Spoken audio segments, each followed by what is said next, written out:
The 10,130th meeting of the Security Council is called to order.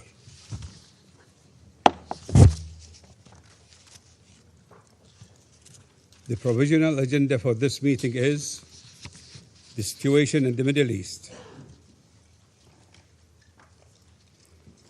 The agenda is adopted.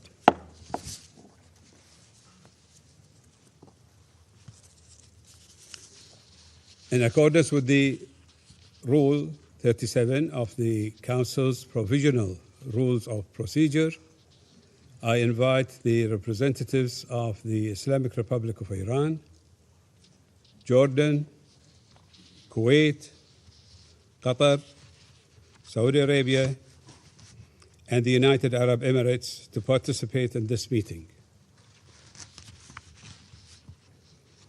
It is so decided.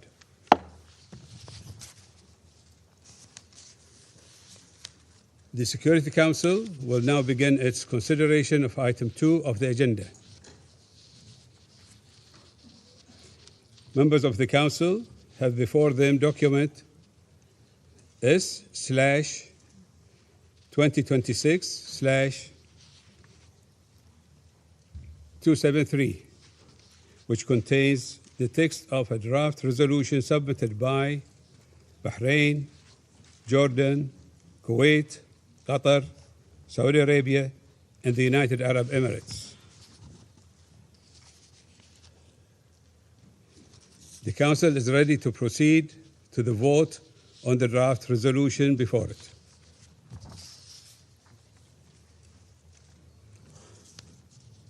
I now give the floor to those members of the Council who wish to make statements before the vote.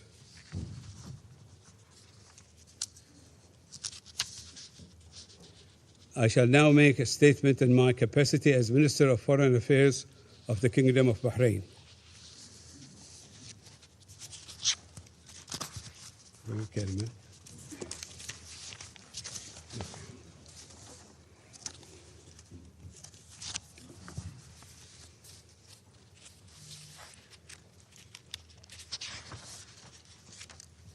أصحاب السعادة. Excellencies, السلام عليكم ورحمة الله may the peace, وبركاته. mercy, and blessings of God be upon you. تتقدم مملكة البحرين The Kingdom of Bahrain, وبالنيابة عن كل acting من on دولة behalf of the الإمارات United العربية Arab المتحدة Emirates, والمملكة the العربية Kingdom of Saudi السعودية Arabia, ودولة the قطر State of Qatar, ودولة the الكويت State of Kuwait, والمملكة and the الأردنية Hashemite الهاشمية Kingdom of Jordan بمشروع القرار hereby المعروض أمام submits مجلس the الأمن draft اليوم resolution presented before the Security والمعني Council today. بتأمين الملاحة This البحرية في resolution منطقة addresses the الخليج العربي security of maritime navigation in the باستجابة Arabian Gulf, حاسمة ومسؤولة constituting a decisive and لمواجهة responsible تطورات response خطيرة to grave developments تمس أحد أهم affecting one of الممرات the most المائية vital الحيوية waterways for للتجارة international الدولية trade, وهو مضيق هرمز. namely the Strait of Hormuz. إن أهمية مضيق هرمز الدولية The international significance of the تتجسد Strait of بأنه Hormuz lies in من the خلال ما fact يقارب that it serves as a transit route 38% for approximately من تجارة 38% النفط of الخام global العالمية crude oil trade, و29% 29% of من liquefied غاز النفط petroleum المسال gas, و19% 19% من of الغاز liquefied الطبيعي المسال natural gas, و20% and 20% من of المنتجات refined النفطية petroleum المكررة products, بما في ذلك النفط including ذو المحتوى high الكبريتي المرتفع sulfur oil, والذي يعد which constitutes عنصراً an أساسياً في إنتاج essential الأسمدة component in the التي production of تعتمد عليها fertilizers الدول النامية upon which بشكل كبير developing nations heavily لا سيما rely, في مواسم الزراعة particularly during agricultural بالإضافة إلى seasons. نحو Furthermore, 30% the Straits facilitates من the passage إمدادات of about الهيليوم العالمية 30% of the world's الذي helium supplies, يعد عنصراً a vital حيوياً element in في the صناعة electronic الرقائق chip الإلكترونية manufacturing industry, علاوة as على well المواد as الغذائية foodstuffs and والأدوية الضرورية pharmaceuticals لحياة essential to the ملايين lives البشر. of millions of people. ولذلك Consequently, any لتدفق هذه disruption to الموارد the flow of these resources does not merely impact energy markets. بل يمتد Its تأثيره effects extend to لإعطاء agricultural سلاسل supply الإمداد chains الزراعي and global والأمن food الغذائي security, العالمي فضلاً عن as well القطاعات as to الحيوية vital sectors المرتبطة بالتكنولوجيا dependent المتقدمة. on advanced technology. أن دول مجلس التعاون The member states of the Gulf Cooperation Council المصدر الأساسي represent the primary source of global energy supplies. ما يجعل This renders the security of the Strait of Hormuz a shared international responsibility, one that transcends the regional sphere to directly bear upon the stability of the global economy. ولذلك Therefore, نحن نقول we declare loudly and unequivocally before this Council, which is charged with the maintenance of international peace and security, that the Islamic Republic of Iran has no right to close this waterway to international navigation, nor to deprive the peoples of the world of these resources essential for life. In doing so, it violates international law, the United Nations Convention on the Law of the Sea, and fundamental ethical and humanitarian principles.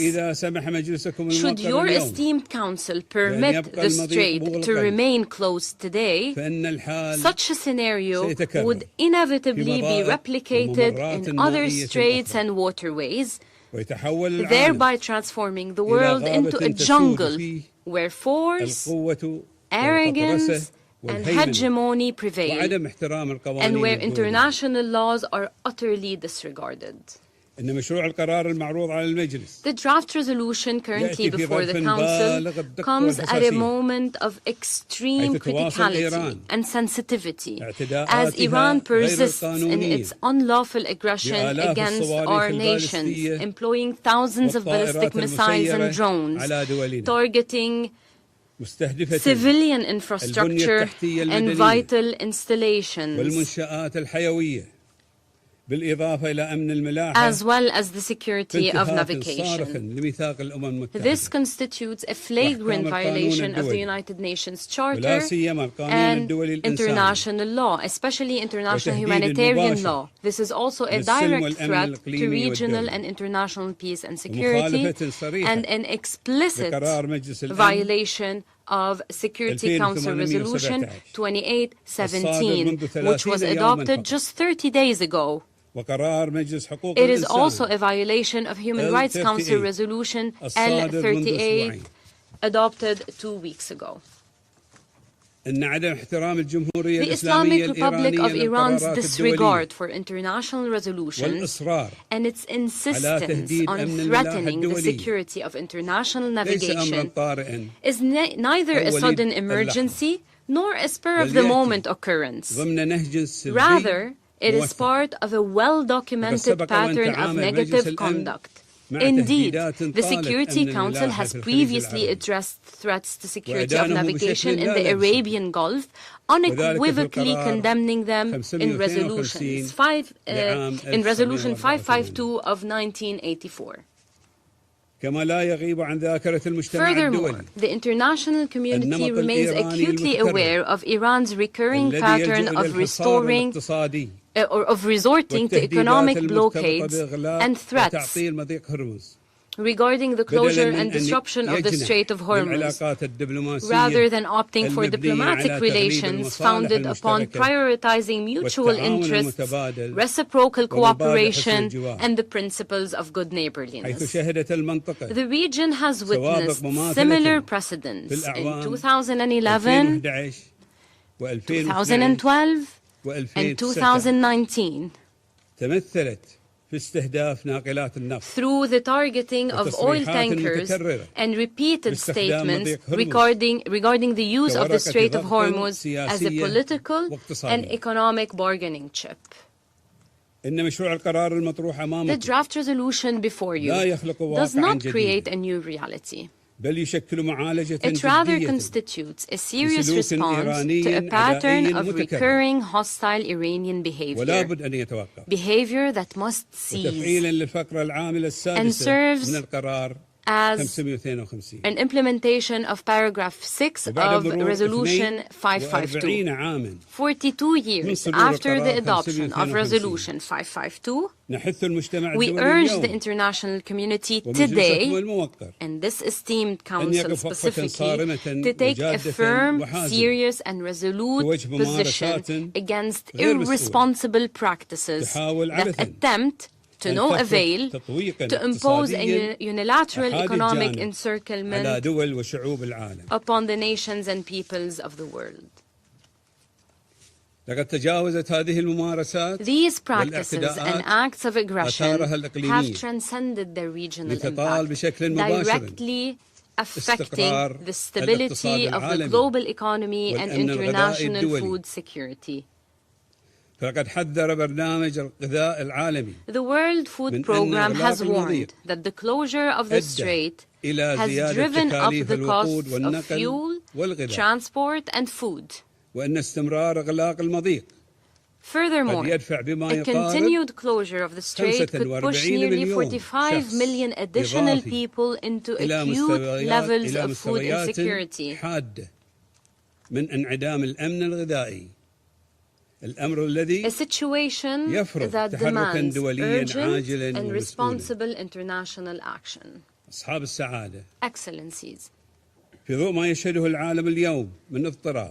in light of the global turbulence witnessed today, it is no longer possible to ignore the fact that the obstruction of navigation in the Strait of Hormuz represents a systematic pattern of behavior, one predicated on weaponizing this vital waterway as a tool for political pressure and leverage. Let us be clear. A failure to act today would entail grave consequences for the world and for humanity. It would embolden further violations of international law, undermine the credibility of the Security Council, and send a negative message, namely that Security Council resolutions may be disregarded with impunity.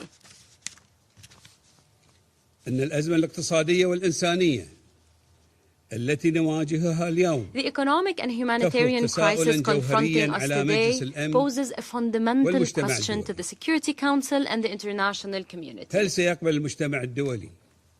Will the international community accept being held hostage to attempts at economic blackmail, regardless of the perpetrator?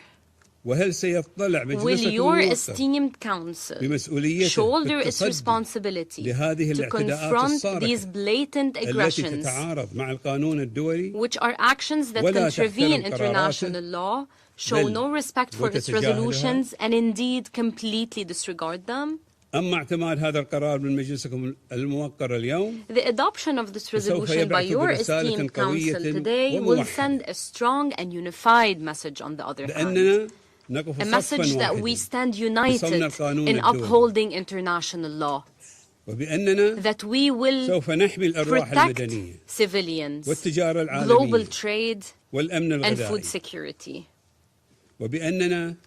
that we will safeguard the vital supply chains for advanced technology, thereby ensuring continued global technological progress for the well-being of humanity, and that we will not permit the vital international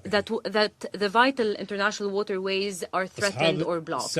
Excellencies, the Kingdom of Bahrain's non-permanent membership in the Security Council, coupled with our presidency of the Council during this current month of April, has placed us before a challenge of the utmost sensitivity, namely to protect the interests of our affected nations and of the entire world, while simultaneously preserving the unity of the Security Council, ensuring that the Council remains united in its stances and resolutions.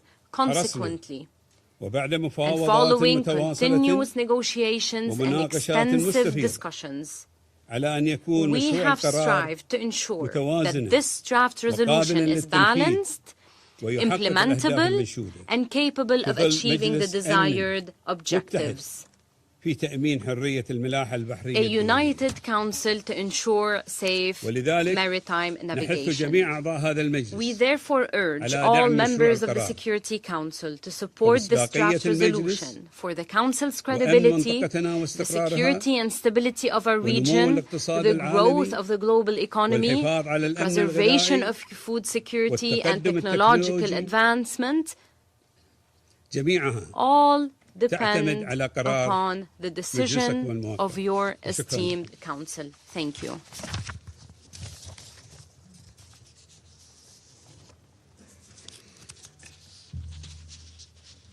I shall now make a statement. No, I did. I resume my function as President of the Council.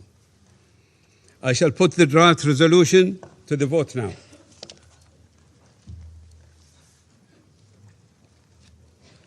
Will those in favor of the draft resolution contained in document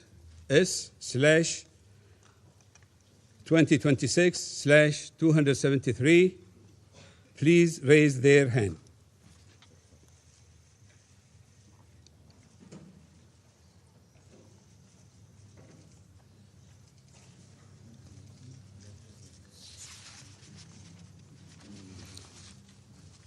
Those against?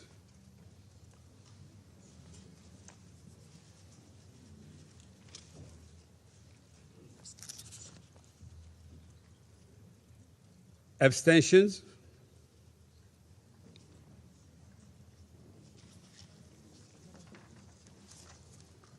Give the results.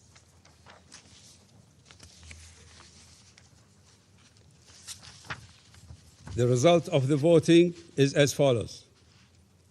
11 votes in favor, 2 votes against, 2 abstentions.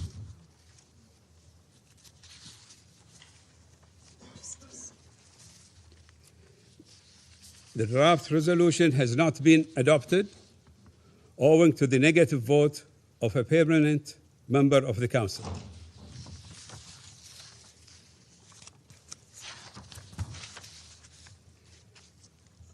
I now give the floor to those members of the Council who wish to make statements after the vote.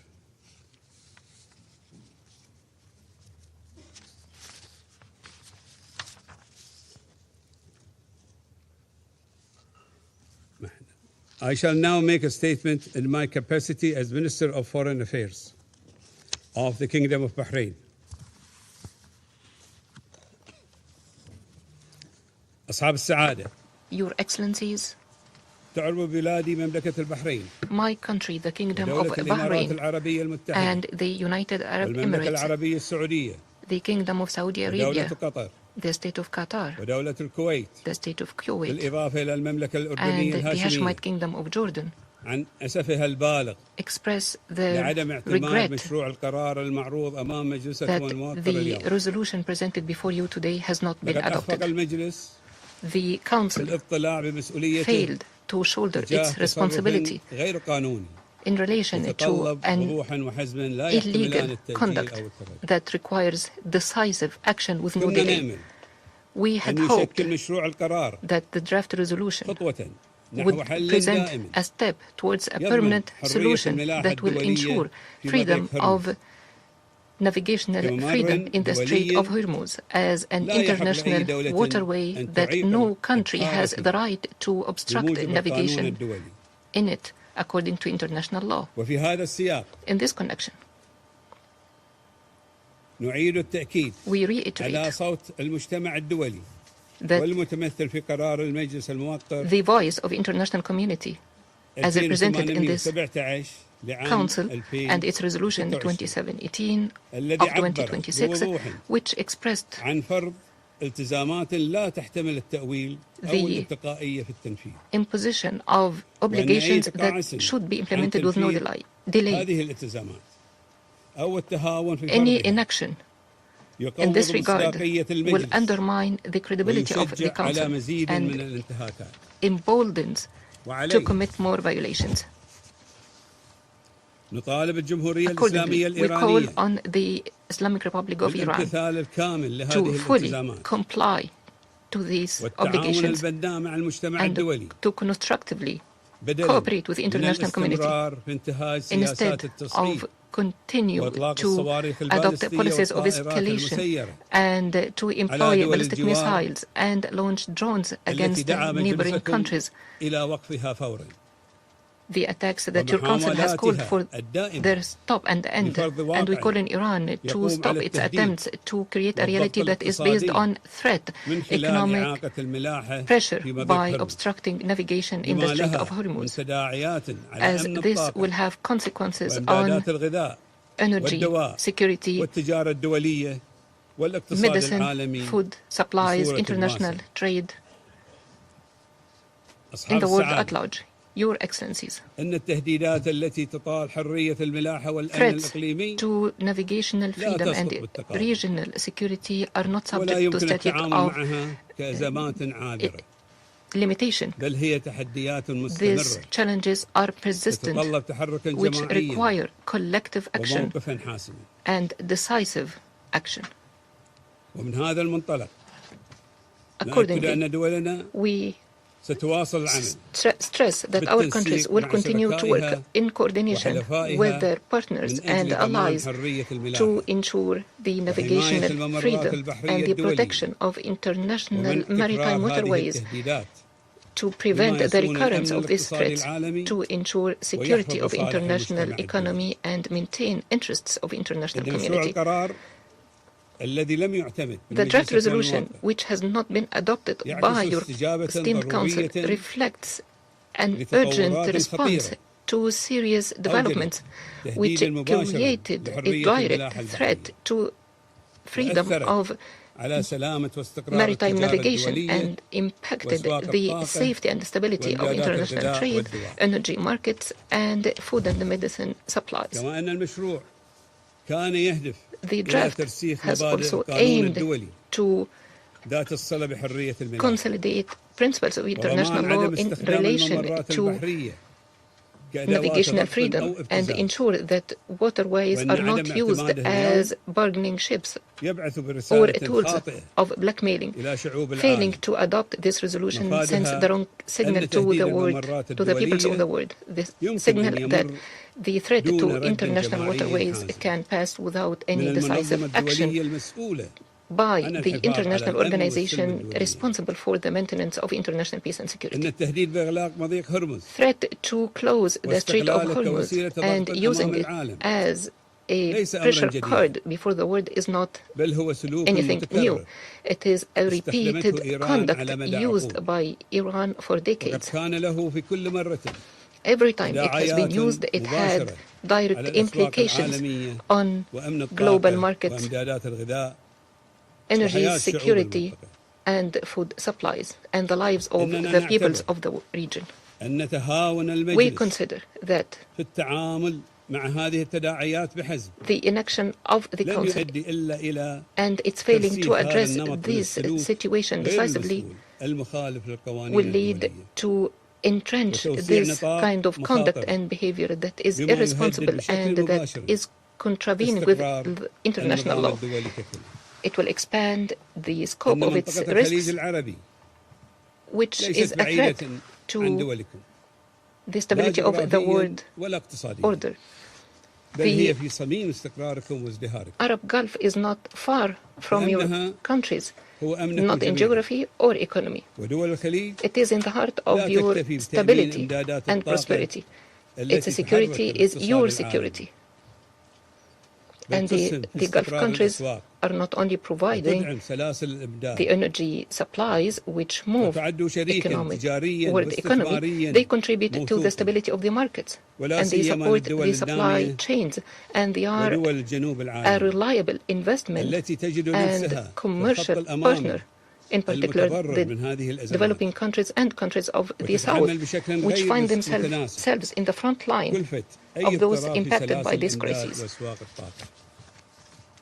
And they bear the disproportionate cost of any disruption in supply chains and disruption of energy markets. Our countries contribute to the development of future industries, including the supply chains and the associated technologies. We host communities of qualified people from all over the world. Your people are working side by side with ours in an environment based on security, dignity, equal opportunity, and aspired and shared future. Your Excellencies, failing to adopt the resolution today does not change the reality on the ground. It does not protect the civilian seafarers. It does not secure global supply chains. It does not ensure the free flow of energy and trade. It does not exempt those responsible for the violations of international law from accountability. It raises questions about the ability of this Council to assume its responsibility in maintaining international peace and security. Let us be clear. The attacks by Iran against the commercial vessels and its attempts to hinder the legitimate passage through the Strait of Hormuz is a flagrant violation to international law and the UN Convention on the Law of the Sea. It is a direct threat to international peace and security. Failing to adopt this resolution does not give legitimacy to these actions, which adversely impact the interests of the peoples and states of the world. It does not weaken the existing legal obligations. It does not reduce or impair the right of states to take all necessary means to defend individually and collectively their sovereignty, security, stability, and interests, and the interests of the peoples and states of the region consistent with Article 51 of the Charter as enshrined in your Resolution 2817. Your Excellencies, the Kingdom of Bahrain regrets that the Council has not lived up to the moment to act in a unified manner as imposed by its legal responsibilities,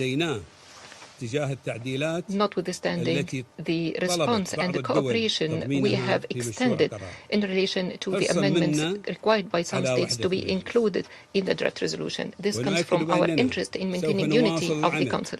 We reiterate we will continue to work with our regional and international partners to ensure maritime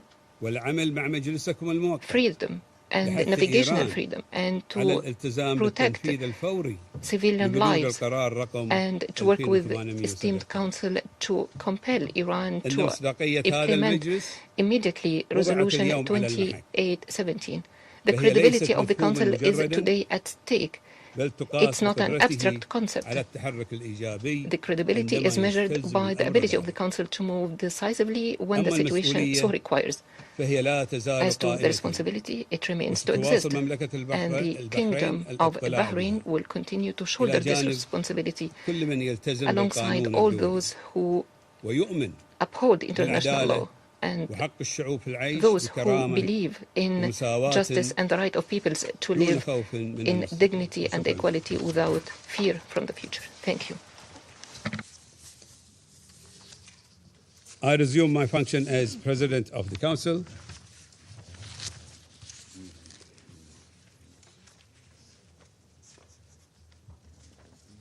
I give the floor to the representative of the United States. Thank you, Mr. President, for your statement. In mine, I want to be clear. I want very clear that the United States stands with Bahrain. The United States stands with the people of the Gulf at this moment of reckoning. Colleagues, this is a time for choosing, and the countries that just opposed this resolution, led by the Kingdom of Bahrain, have chosen to oppose them. Just over 3 weeks ago, this Council adopted a resolution which garnered a record-setting, a UN record of 136 co-sponsors with no opposition in this council. It was the most supported resolution in UN history, and that resolution clearly demanded that Iran immediately cease its attacks and threats against neighboring states and condemned its obstruction of safe civilian shipping through the Strait of Hormuz. As President Trump explained in his statement last week to the nation and the world, we are here because Iran's tyrannical regime has persisted for decades in escalating its attacks against the American people, our allies in the region, and the world's commercial fleets, in flagrant violation of international law and nearly a dozen resolutions from the United Nations Security Council. Colleagues, 47 years ago, the Iranian regime's first act was to take dozens of Americans hostage. Now, it's taking the Strait of Hormuz hostage, and with it, attempting to take the world's economy hostage. Well, colleagues, that may be its last act. We'll see. Iran has laid mines in the strait. They are firing upon civilian commercial vessels. These vessels are carrying fertilizer, oil, medical supplies, other critical goods around the world. They are threatening the entire world with energy shortages, disrupted supply chains, and possibly even famine.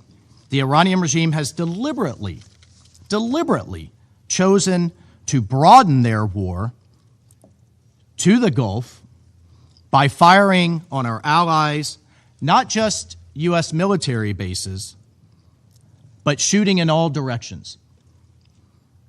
Just against the United Arab Emirates alone, Iran has fired over 500 ballistic missiles, over 2,000 drones, dozens of sophisticated cruise missiles. Again, not against military targets, against resorts and ports and hotels and civilian neighborhoods in absolute and flagrant violation of international law. The Kingdom of Bahrain has sustained thousands more ballistic missiles, drones, cruise missiles, again, against civilian neighborhoods. Iran has deliberately chosen to broaden their war even further. Iran's foreign minister, Araghchi, has stated now the Strait of Hormuz is now Iranian territory. That's quite the pronouncement. And that they will treat it as their own territory. Again, holding the world's economy hostage. This was their choice to deny the world oil that's needed to heat their homes, African and South Asian states who need grain and fertilizer to pass freely through the strait in time for planting season in spring. As we speak, colleagues, as we speak right now, 80 UN and international humanitarian groups delivering medical aid, shelter, supplies, and food to humanitarian crises in the Congo, in Sudan, in Gaza, cannot pass through the strait. No one should tolerate that they are holding the global economy at gunpoint. But today, Russia and China did tolerate it. They sided with a regime that seeks to intimidate the Gulf into submission, even as it brutalizes its own people during a national internet blackout for daring to imagine dignity or freedom. Now it seeks to punish the world as cynical leverage in its death to America approach to foreign policy. Colleagues, the blight Iran has inflicted upon us, you, and its own people, it did not begin on March 11th. It did not begin February 28th or even today. For nearly half a century, the Islamic Republic of Iran, the world's leading state sponsor of terrorism, has built its reason for existence on the violent exporting of a revolution. It's built its reason for existence on intimidation and terror. And I commend Bahrain and everyone who voted with this resolution for saying enough is enough. It has attacked American embassies. It has murdered hundreds of American diplomats, service members, and civilians. It has bombed American barracks and businesses. It has tried to bomb our cities. It has even repeatedly conspired and failed to assassinate the President of the United States. The perpetrator of that Iranian plot was just convicted right down the street in Brooklyn in an American court. Thank God. This year alone, multiple agents of the Iranian government were convicted and intercepted in other plots to kill the president and an American-Iranian dissident who spoke right here at this council, Masa Ahmadinejad, all in clear violation of Security Council Resolution 1373, which prohibits states from supporting acts of terror. 47 years and counting, colleagues, Iran has campaigned against peace in the region by any means necessary. Just this January, it slaughtered tens of thousands of its own citizens, as we discussed right here in this council. But yet, the regime then promised no more executions on its citizens. But what are they doing? Violating that promise, and instead are slaughtering, on average, one Iranian per day. People who dare to protest their own government.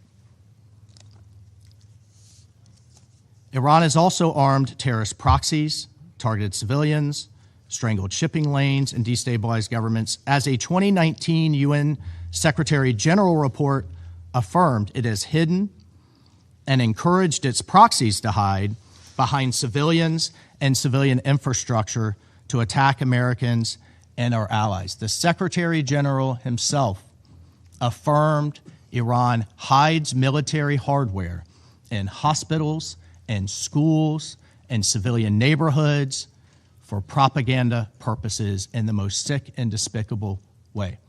Don't take that from me. Take that from the Secretary General and his own report. And now, according to the UN's UNICEF, the IRGC is openly recruiting children as young as 12 to be child soldiers.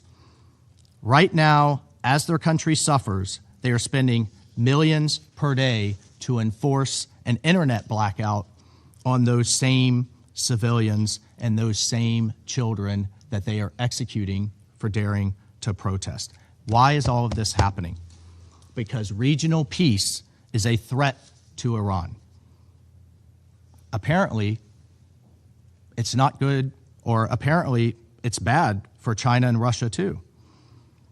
It exposes the Iranian regime for what it is, which is a dictatorship punching at the kneecaps of its neighbors who have realized a better future for their people. Just across the Strait of Hormuz, cities like Dubai, Doha, and Panama, and Riyadh beckon the Iranian people for a better future. That's the threat, colleagues. That's what the regime doesn't want to see for its own people. Right across the Gulf, there is a brighter, better future, a different model. And they will not have it, and they're attacking it at every turn. I recently heard, colleagues, from an Iranian dissident, one who has been repeatedly harassed, threatened, and is in hiding. This Iranian dissident told me, do you know what the Iranian people fear the most? They fear that America will stop. They fear that we'll stop too soon. And that a new future, this is from the dissident, a new future, one who looks like what its Gulf neighbors have provided, will not come for them. Well, today, colleagues, certain countries stood in the way of that future, and the United States voted to protect that future. Mr. President, it is not lost on us that as we speak, your people, our allies across the Gulf, and American service members in the region are under a barrage of Iranian missiles and drones. They and you have shown great bravery. It is sad and unfortunate that Russia and China have not. We have long known that these countries are capable of paralyzing the Council through obstruction and manufactured confusion. Today's veto marks a new low, and it shows just how frightening a safer, more secure, more united Middle East can be. Colleagues, the rejection of this resolution will be explained today. You will hear today a number of excuses. You will hear that this was part of the U.S. campaign to ensure that the world is free of Iran's nuclear program. I will note today's result does not restrict the United States to continue to act in its own self-defense and in the collective defense of our allies and partners, and President Trump will continue the actions necessary to defend our people and the free world. The request from Bahrain and from the region was not unreasonable. They engaged every country on this council and took their inputs and thoughts on board. It was a simple resolution. Iran must stop attacking the Gulf, stop threatening its neighbors, and reopen the Strait of Hormuz. And I would note, colleagues, that Russia and China might have chosen better partners than Iran. They might have chosen to stand with our Gulf allies, with Panama, with Doha, with Abu Dhabi and Kuwait City and others. But instead, Russia has chosen to be a critical supplier of military equipment to Iran over the past year, in particular, delivering combat aircraft, helicopters, armored vehicles, and other arms to Iran, some of which violate Security Council Resolution 1929. Iran likewise has supplied Russia with hundreds of attack UAVs and UAV technology for use in Ukraine, including transfers before October 2023 and therefore in violation of Security Council Resolution 2231, which placed an arms embargo on Iran, voted by this council. And in September 2024, Iran began delivering hundreds of close-range ballistic missiles to Russia. Meanwhile, China imports over 80% of Iran's illicit oil, and Chinese entities have exported significant quantities of components intended for attack drones and technologies that could be used in ballistic missiles. Colleagues, let us be clear. In the coming days, when critical shipments are delayed, when fertilizer fails to reach countries that need it for planting season, when vulnerable populations face deepening food insecurity, the world will know exactly who chose obstruction over responsibility. So, despite today's outcome, let me reiterate two simple messages from the United States. First, the U.S. stands firmly with our partners in the Middle East. Second, the Strait of Hormuz is too vital to the world to be used as hostage, to be choked, to be weaponized by any one state. Colleagues, let me be frank. Most member states here need the Strait of Hormuz more than the United States does. Still, as this council knows, the U.S. has consistently pursued a diplomatic resolution even as we continue to achieve our objectives in Operation Epic Fury. We have put serious diplomatic proposals before Iran. The U.S. remains prepared for meaningful diplomacy, but diplomacy cannot succeed where defiance, delay, and escalation remain Tehran's only response. We are grateful to our mediating partners for their continued effort to secure a peaceful resolution, but Iran has to choose one. Colleagues, Iran is a direct threat to international peace and security. It is responsible for its own thuggery, and it alone is responsible for the ramifications. The book I live by, in that book, God has, quote, provided a way out, end quote. And even now, on the heels of Holy Week, Iran can also choose to reverse its decision to reopen the strait, to seek peace, and to make amends. But until then and afterwards, we call on responsible nations to join us in securing the Strait of Hormuz, protecting it, ensuring that it remains open to lawful commerce, to humanitarian goods, and the free movement of the world's goods. Mr. President, the United States and its allies will protect our interests, our people, and a better future for all, even while members of this council, partnered with the Iranian regime, work to do the exact opposite. I thank you. I thank the representative of the United States. I give the floor to the representative of Panama. Gracias, señor presidente. Thank you, Mr. President. Panama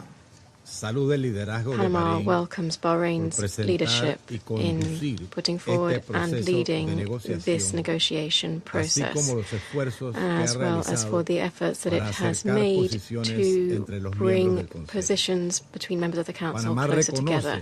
Panama recognizes the critical importance of safeguarding by all parties and at all times the protection of the civilian population and critical infrastructure, as well as ensuring maritime security and freedom of navigation in the Strait of Hormuz, which is an essential waterway for international commerce, energy security, and global economic stability.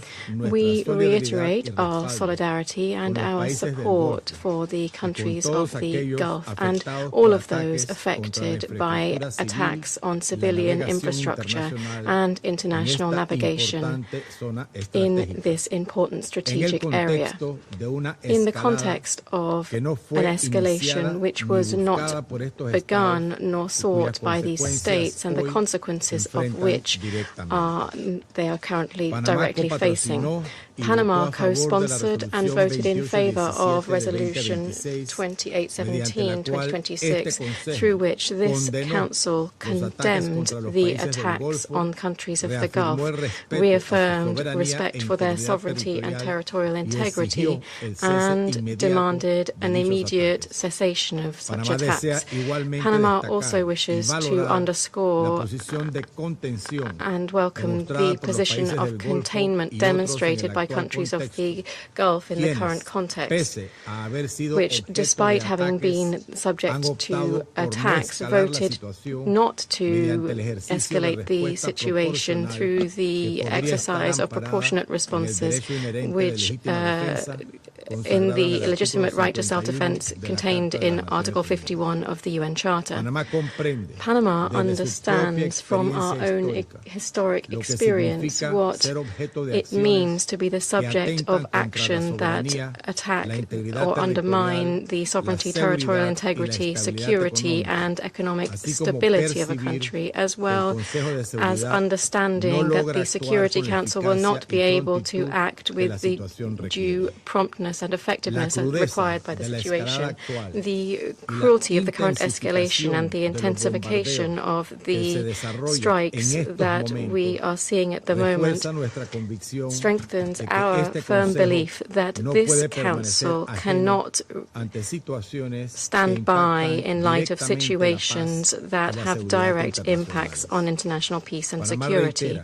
Panama reiterates that the first essential step to contain the escalation in the region is an immediate cessation of hostilities by all parties, with the approach and demand put forward by my delegation, which we have put forward throughout this negotiation process, and that we reiterate to this Council today. This position reflects our firmly held belief that there is no military solution to the current escalation, and that no sustainable solution can be reached without prioritizing dialogue, diplomacy, and negotiation as fundamental measures for the settlement of international disputes. Mr. President, Panama welcomes the efforts made throughout the negotiation process to reflect the various perspectives of the members of the Council, in particular, the inclusion of language relating to respect for the sovereignty, territorial integrity, and political independence of states, as well as the substantive adjustments subsequently made following the end of negotiations on the text, which specify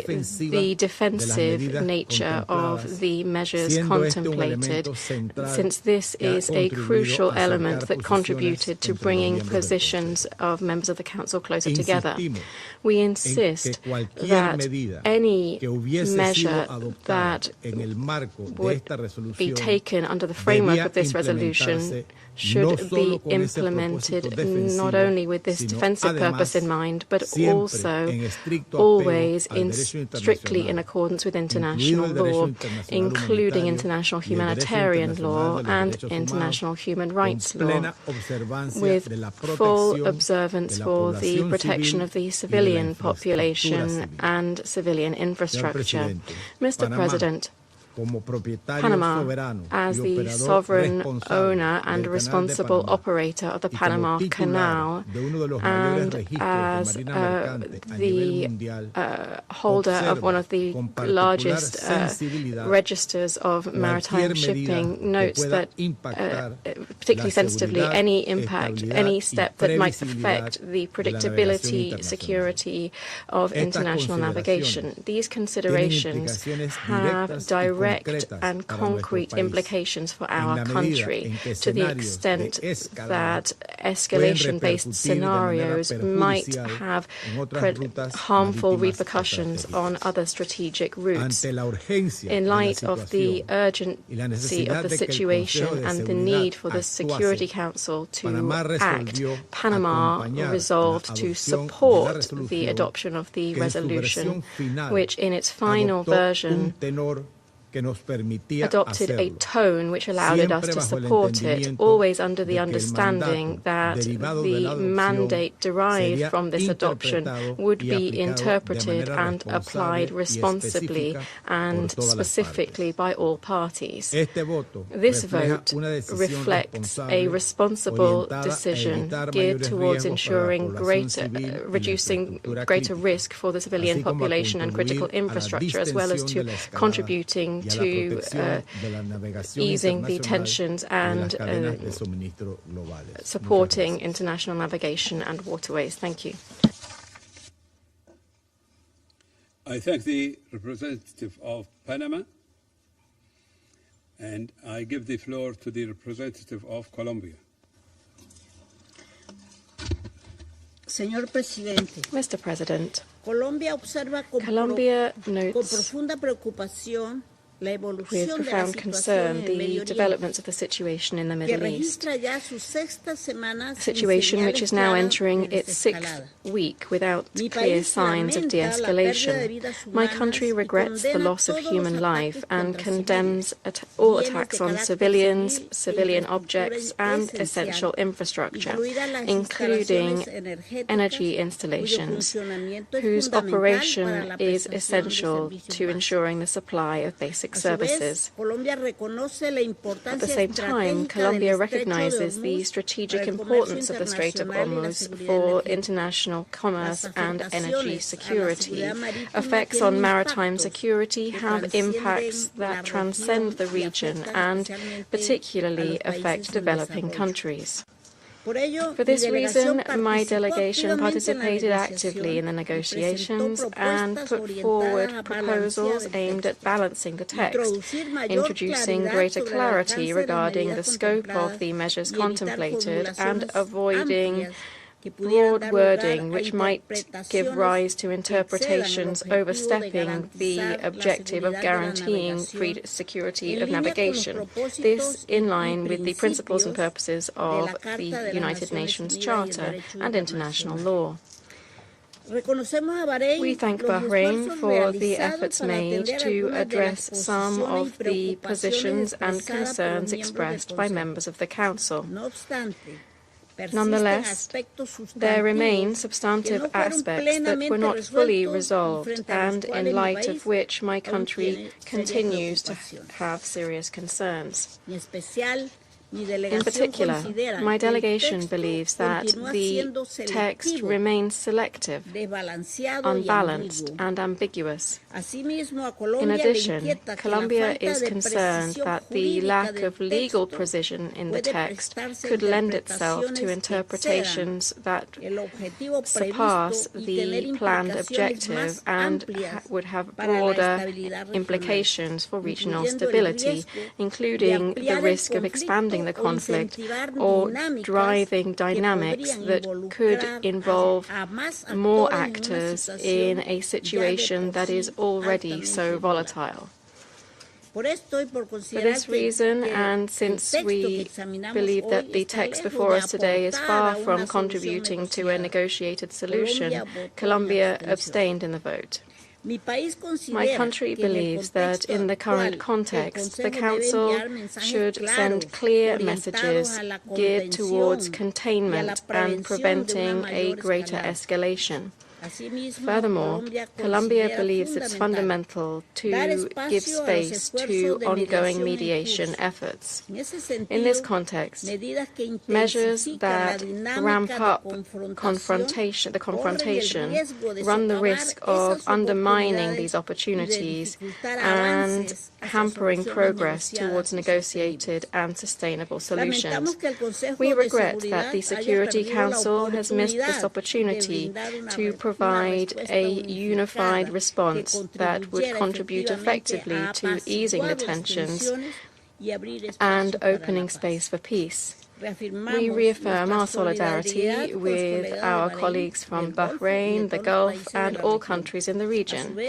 At the same time, we reiterate the urgent call for a cessation of hostilities, respect for international law, and for the promotion of dialogue as the only path towards resolving this crisis, because peace is inside. Thank you. Representative of Colombia for the statement. I give the floor to the representative of Pakistan. Thank you, Mr. President. At the outset, let me reiterate Pakistan's continued and unwavering support and complete solidarity in these challenging times with the brotherly kingdom of Bahrain and other fraternal GCC countries, the Kingdom of Saudi Arabia, Qatar, Kuwait, United Arab Emirates, and Oman, as well as Jordan, countries that are not parties to the ongoing conflict in the Middle East, but are directly suffering from its consequences. Pakistan supports the sovereignty, territorial integrity, political independence, and security of all brotherly countries in the region. President, the Strait of Hormuz is an important international shipping route for goods and energy. Pakistan calls for the security of ships and crew members and the swift and safe passage of civilian ships and restoration of normal passage through the strait. The situation in the Strait of Hormuz is adversely impacting countries around the world, including Pakistan. The consequences for regional and global economy are evidently harsh, and ordinary Pakistanis are also suffering. South Asia, that is home to nearly a quarter of world population, is suffering. The ongoing situation in the Strait of Hormuz has resulted in one of the largest energy supply shocks in modern history. The impact is felt not only in terms of energy flows, but also fertilizers and other essential commodities, thus affecting food security, cost of living, and squeezing the livelihoods of the most vulnerable. If the military escalation and disruptions persist, the suffering will extend far beyond the region, translating into widespread economic hardship. We thank Bahrain for their hard work and extensive consultations on the draft resolution. We agree on the urgency of the situation and the fundamental premise of the draft resolution, which is the reopening of the Strait of Hormuz and normalization of the situation at the earliest. This is an important issue, not only for the GCC countries, but also for all other states in the region and beyond, including Pakistan. It is also logical, Mr. President, that any discussion or arrangement related to the Strait of Hormuz will have to take into account the legitimate interests of the GCC countries. Pakistan supported Resolution 2817 that was presented by Bahrain on behalf of the GCC last month. And we have consistently maintained that that resolution should be implemented in letter and spirit.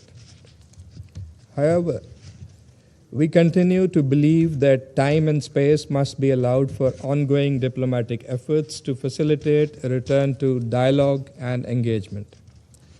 These efforts have been widely acknowledged and appreciated, including by the UN Secretary General and members of this Council. We would continue seeking a durable diplomatic solution of the prevailing situation. This is the fundamental foundation of our ongoing diplomatic efforts, which we are determined to continue to pursue. At this critical juncture, restraint, diplomacy, and dialogue must prevail. Pakistan has been actively engaged in diplomatic efforts towards that end in concert with its partners in the region and beyond. The Deputy Prime Minister and Foreign Minister of Pakistan, Senator Muhammad Ishaq Dar, hosted the Foreign Ministers of Egypt, Saudi Arabia, and Turkey in Islamabad last week to advance the pursuit of a peaceful resolution of the ongoing crisis through intensified diplomatic engagement.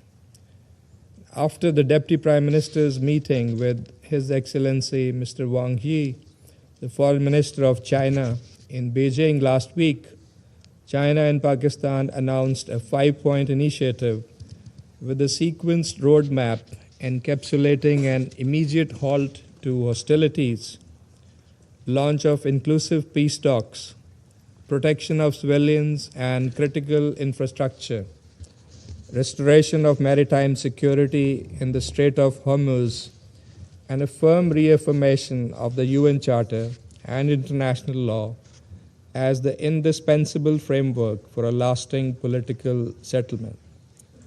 President, our objective is clear: a permanent end to hostilities, containing the expansion of this conflict and preventing any further loss of civilian life or destruction of critical infrastructure. Pakistan remains committed to continue playing its constructive role in promoting dialogue, fostering understanding, and supporting all efforts aimed at achieving lasting peace in the region. I thank you. I thank the representative of Pakistan for the statement. I give the floor to the representative of France.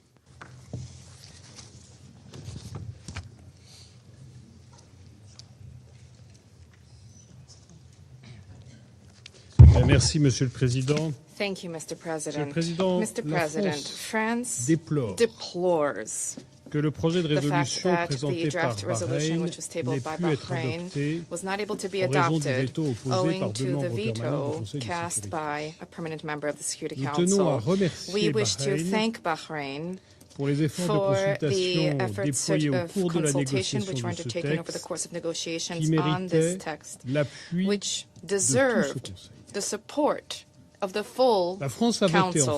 France voted in favor of this draft resolution because freedom of navigation, maritime safety and security in the Strait of Hormuz are of critical importance for the stability of the Middle East and for international stability, and because the text, in our view, contained a part of the means necessary to contribute to this. Mr. President, for a number of weeks now, Iran has de facto been blocking the Strait of Hormuz. France condemned Iranian attacks targeting commercial vessels, and we voiced our concern in light of the risk of mines there. This interference and obstruction constitutes a violation of the right of the law of the seas and undermines global provisions in energy and fertilizer. The consequences are reverberating for the entire global economy and particularly afflicting the most vulnerable populations. This obstruction must cease and freedom of navigation must be restored.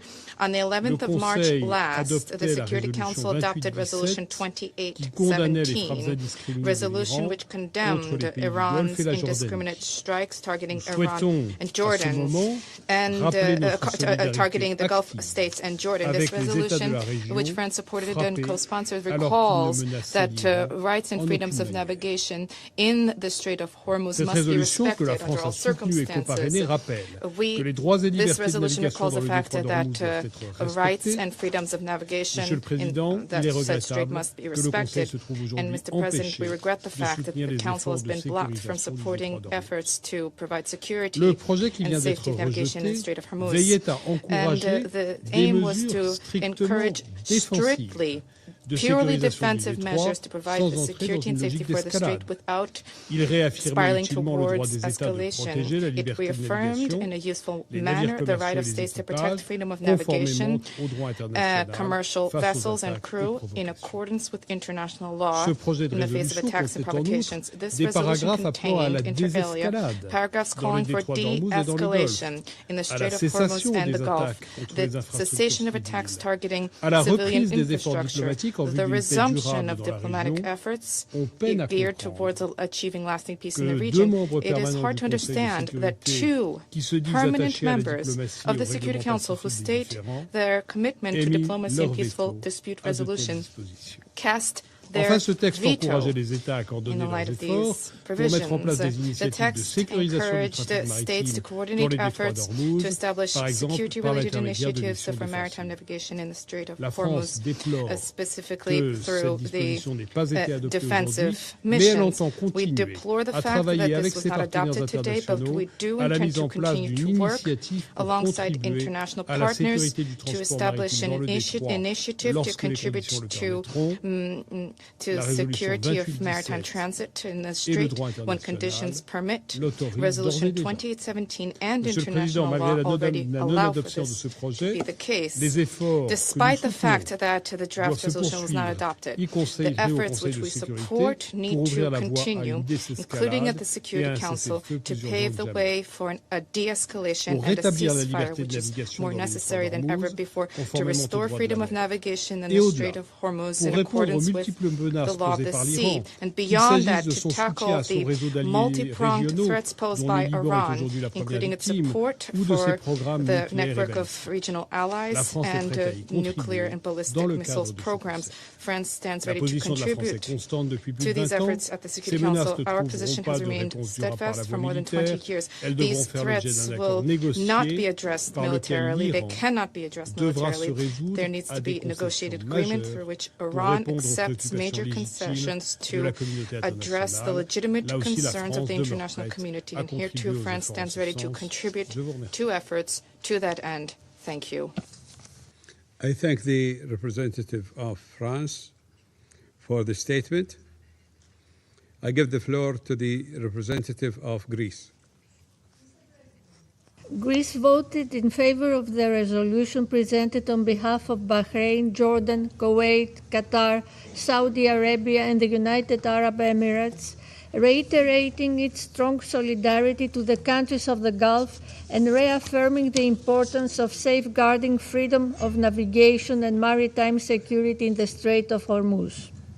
On this occasion, I would like to thank Bahrain for their tireless efforts to drafting this resolution, and we regret that its adoption was not made possible today. The Strait of Hormuz remains one of the most critical maritime routes and a vital artery for global international trade and energy supply. Any disruption to its normal functioning carries immediate and far-reaching consequences for international peace and security. Freedom of navigation constitutes a public good.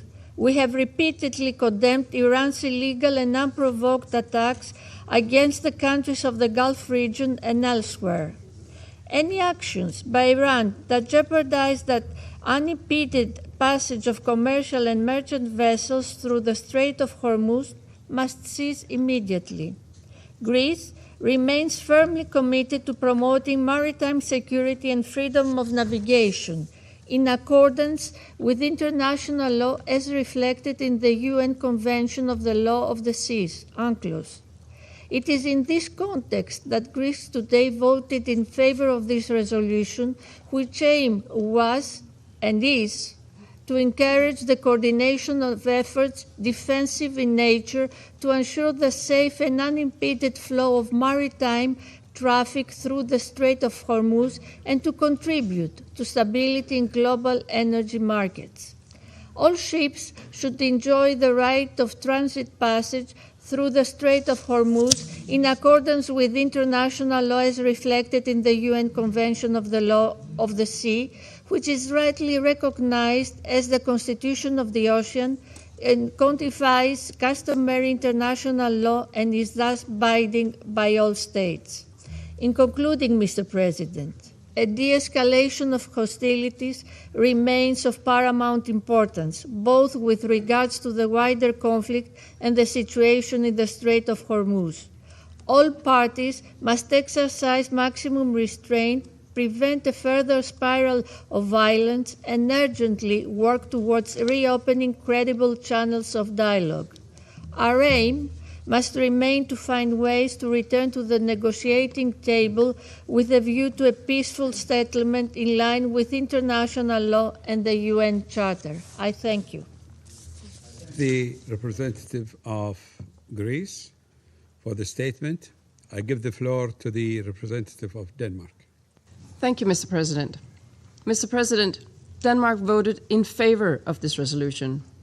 We did so with a grave sense of responsibility and a firm commitment to supporting all efforts to ensure freedom of navigation in the Strait of Hormuz and to bring the hostilities in the Middle East to an end. Denmark is deeply concerned by the continuous escalation across the region. For 5 weeks, this conflict has raged, bringing with it more death and destruction by the day and further destabilization of the already volatile and tense situation. Our vote today reflects our belief in the urgent need to address these developments. Mr. President, Iran's attacks continue unabated against countries in the region and beyond. Denmark strongly condemns these continued attacks, which must stop immediately, and we express our full solidarity with all the countries concerned. De-escalation and respect for international law, including international humanitarian law, are now more important than ever. All diplomatic efforts to reduce tensions must be pursued. We welcome any such efforts and call for negotiations to be resumed in good faith. We welcome the Secretary General's appointment of Jean Arnaud as his personal envoy to lead UN efforts on the conflict in the Middle East and its consequences. Mr. President, many aspects of this conflict have sent shockwaves across the globe. This is particularly true for the closure of the Strait of Hormuz, caused by Iran's actions. This closure is not only a disruption, but a dangerous escalation, measured in lives and livelihoods lost. Global growth and development depend on the freedom of navigation, the repercussions for the global economy, and, increasingly, for food security, in particular across developing countries, are enormous. As a great maritime nation, Denmark is committed to maritime security, to open sea lanes, and to the safety of all seafarers. Mr. President, Iran's actions near and around the Strait of Hormuz constitute a threat to international peace and security. Iran must immediately cease all attacks and any other attempts to impede lawful transit passage in the Strait of Hormuz. It is crucial to permanently restore safe passage and ensure freedom of navigation in the Strait of Hormuz, consistent with Security Council Resolution 2817 and the United Nations Convention on the Law of the Sea. That is why Denmark voted in favor of this resolution. While we strongly regret that it was not possible to adopt this resolution today due to the vetoes cast by 2 permanent members, Denmark remains committed to safeguarding peace, security, and stability in the Middle East. I thank you. I thank the representative of Denmark for the statement. I give the floor to the representative of Latvia. Thank you, Mr. President. Latvia voted in favor of the resolution submitted by Bahrain, and we express our regret that a positive outcome was not reached. It is profoundly troubling that certain members of this Council have chosen to obstruct a resolution designed to ensure the safety and security of navigation in the Strait of Hormuz and advance global stability. Just 3 weeks ago, the Council adopted Resolution 2817, co-sponsored and supported by Latvia, alongside an unprecedented number of countries. In it, the Council called upon Iran to refrain from interfering with international navigation. In the days and weeks that have followed, Iran has doubled down and effectively closed the Strait of Hormuz, shocking the global economy. The continued failure and refusal by the Iranian regime to comply with its obligations under international law, including its breaches of the United Nations Convention on the Law of the Sea, as well as its persistent non-compliance with binding resolutions of this body, constitutes not only a breach of international order, but leaves this Council with a responsibility to act. Mr. President, we must ensure maritime security and freedom of navigation in the Strait of Hormuz. It is categorically unacceptable for Iran, or any state for that matter, to use an international waterway as a bargaining chip and to hold the global economy hostage. Supply chains are being disrupted, global energy prices have spiked, and acute food insecurity around the globe is growing at an alarming rate, especially among those most vulnerable. Iran is setting a dangerous precedent which we cannot allow or normalize, and we commend Bahrain for addressing precisely this crucial reality in its resolution. Finally, alongside the unprecedented closure of the strait, the Iranian regime is continuing its unprovoked strikes against countries in the region. We condemn these attacks against civilians and civilian infrastructure, and reiterate our steadfast solidarity with our partners in the region. We repeat our calls for immediate de-escalation and for protection of civilians. Mr. President, allow me to once more express my sincere appreciation to Bahrain for their efforts on this pressing matter. Thank you.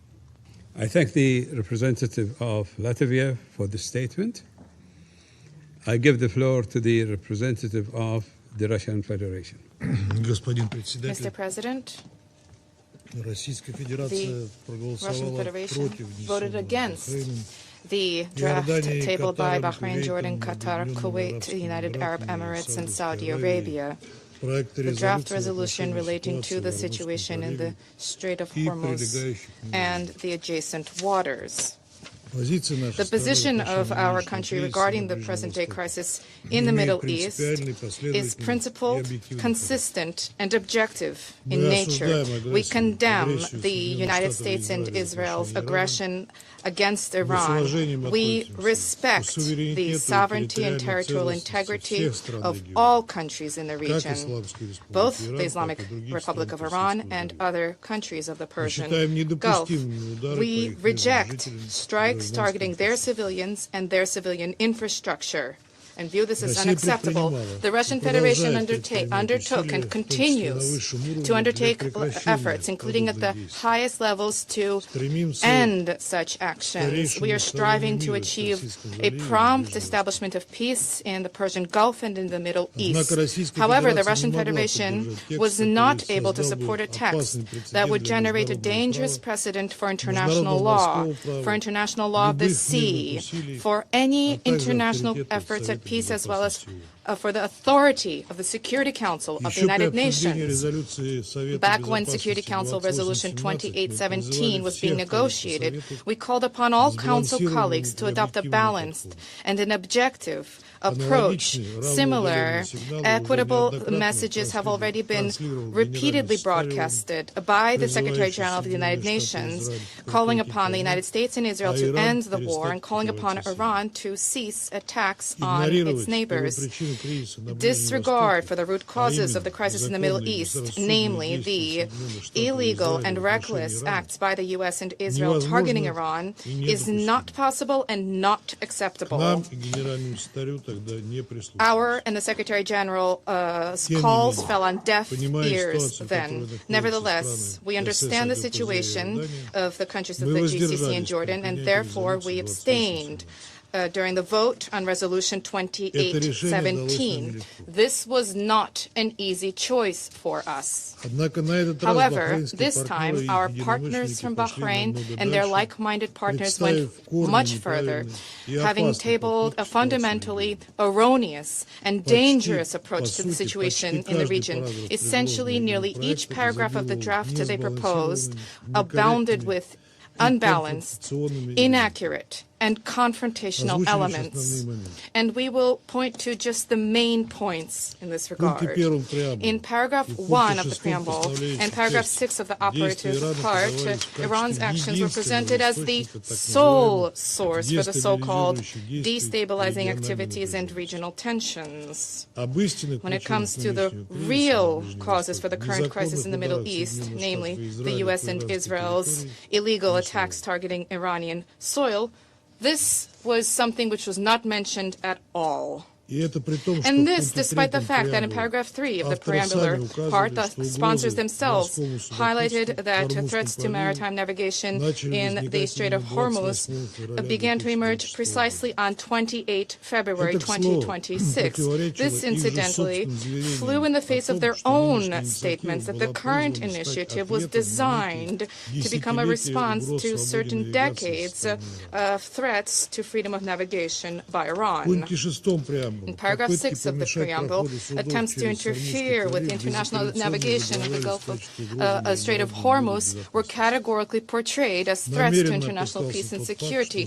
There was deliberate disregard for the fact that a significant part of the Strait of Hormuz is within Iran's territorial waters, and this was deliberately overlooked. Turning to paragraph 7 of the preamble, threats on merchant and commercial vessels and interference on freedom of navigation was identified as the sole reason for disruption to global energy supplies. Once again, without noting the root causes of the crisis, which was frankly mentioned by the President of the U.S. himself, publicly recognizing that an end to hostilities would result in the opening of the Strait of Hormuz. Turning to paragraph 9 of the preamble, as well as paragraphs 1 and 4 of the operative part, there were references to the UN Convention on the Law of the Sea, dating 1982. This international legal instrument does not apply to circumstances of armed conflict, which we stated on a number of occasions during the negotiations process. Paragraph 10 of the preamble noted that the source of threats to international peace and security in the context of the current crisis allegedly is Iran. Deletion from this paragraph of the reference to paragraph 7, to chapter 7 of the Charter was not a panacea. Such language, essentially, in any event, can be interpreted by states acting in bad faith as legitimizing the use of force.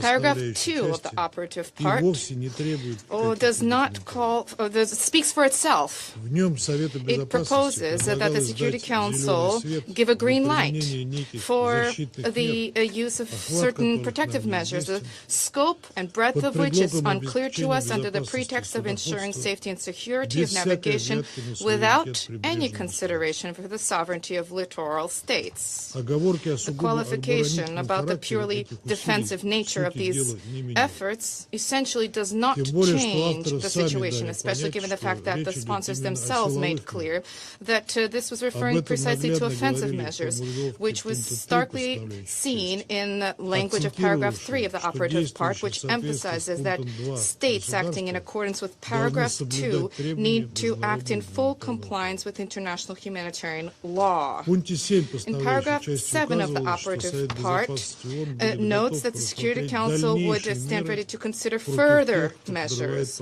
against those who undermine navigational rights and freedoms. This is an obvious hint at attempts to leverage sanctions pressure, irrespective of whether this is explicitly stated here or not. Turning to paragraph 7 and 8, not only this referred to the Strait of Hormuz, but also Bab el-Mandeb. So the sponsors deliberately expanded the geographical scope of their draft, thereby giving even greater grounds for expansive interpretation thereof.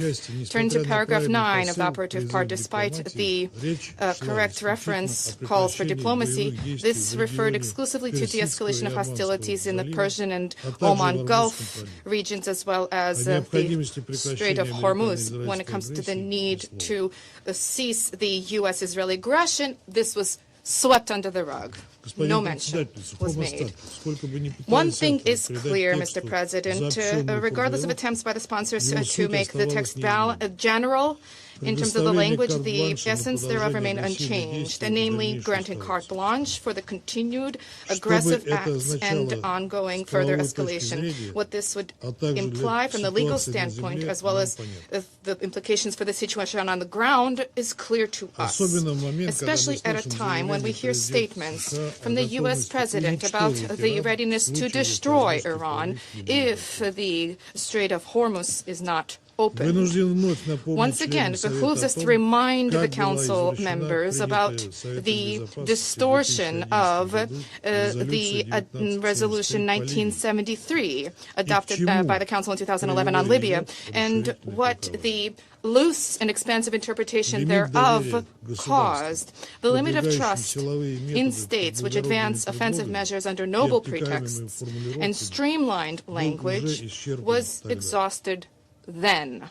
We have already seen how the United States strove to justify their strikes against Iran with the right to defense in accordance with Article 51 of the UN Charter, generating a preventive interpretation thereof. We stand in solidarity with Arab states who were implicated by Washington, who were victimized by the tragedy in the region.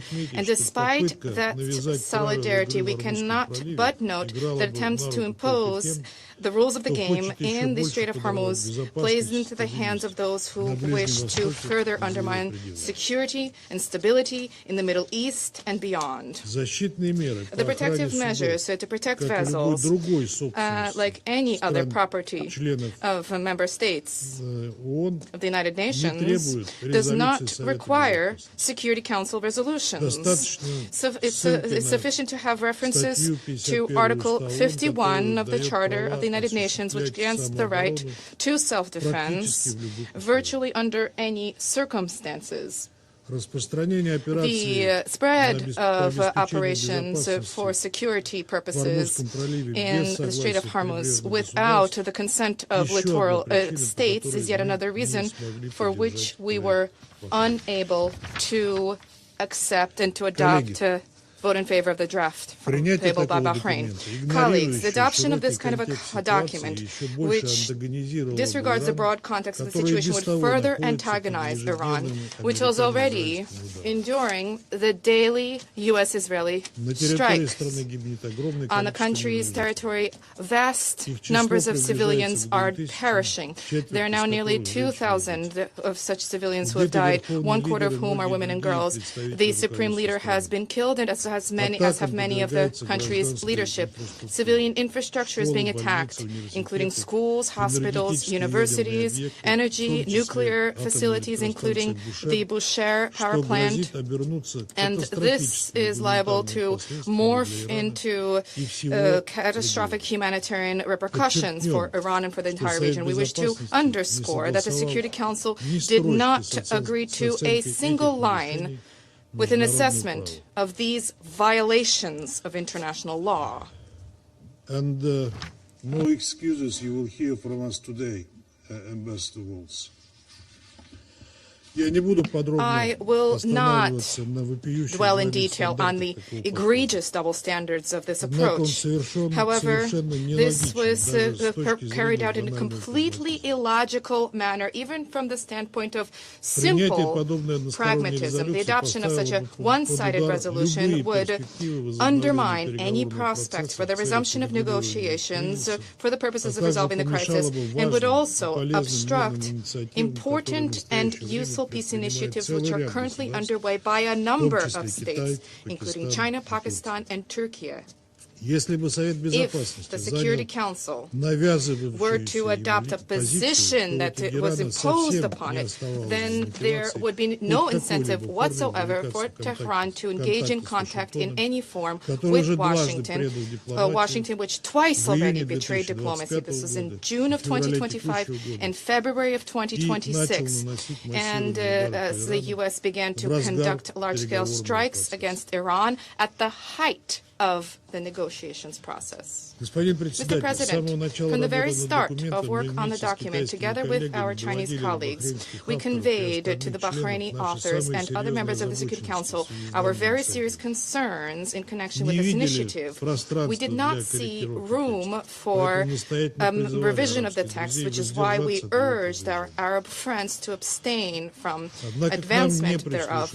However, our views were not heeded, and the draft was put to the vote in any event. Under these circumstances, we had no choice other than to vote against it.